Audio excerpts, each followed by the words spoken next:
Good evening. I'd like to share a verse from Luke chapter 2 and verse 7. She gave birth to her firstborn son. She wrapped him snugly in strips of cloth and laid him in a manger because there was no lodging available for them. Well, if I'm correct, there's just about 5 weeks left to Christmas, and I can feel that the shops are getting a little busier. I'm sure trading hours will be extended soon, and families are planning their travels.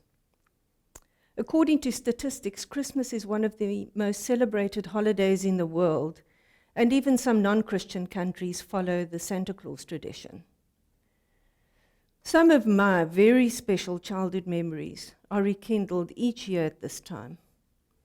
I remember when I was about 5 or 6, an aunt of mine gave me a book for Christmas titled Robin Finds Christmas.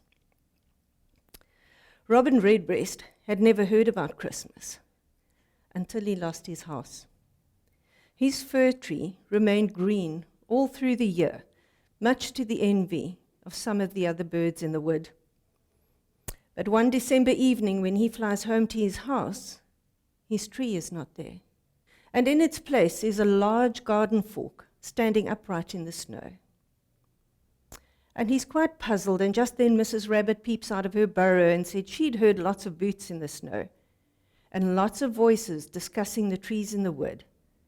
And they came to the conclusion that Robin's tree was just right for Christmas.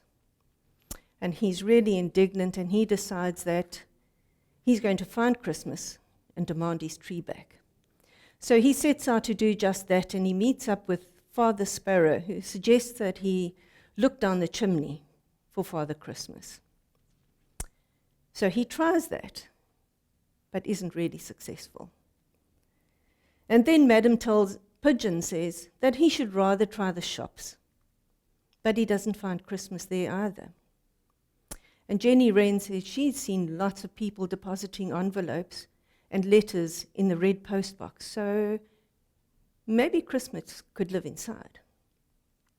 Eventually somebody tells him to ask Wise Tawny Owl, who lives in the church tower.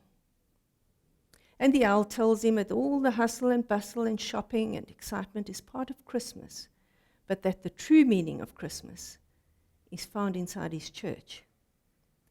So Robin is now determined to find his way into the church, which he does, and to his surprise, he finds his very own fir tree. But now it's decorated with tinsel and colored lights and a big silver star on the top. And he's now even more excited to find Christmas. In actual fact, he's not angry anymore. He's quite proud that his tree was chosen amongst all the others in the wood. And while he's flying about in the church, on the opposite side, he comes across a stable scene. And he hovers over the stable scene because he doesn't understand what it is. And just then he meets up with Church Mouse, and so he questions Church Mouse about this. And Church Mouse explains the stable scene to him, the people, the animals, and the little baby that's lying in the manger. And Church Mouse tells him that the true meaning of Christmas is actually the celebration of Jesus' birthday, that little baby that he saw lying in the manger. And so, as we enjoy the excitement and go about our shopping and planning and preparations, where will you be looking to find Christmas this year? Let's close with a short prayer. Dear God, I want to thank you for Jesus. And I want to thank you too for inviting all of us to be part of this very special celebration. Amen.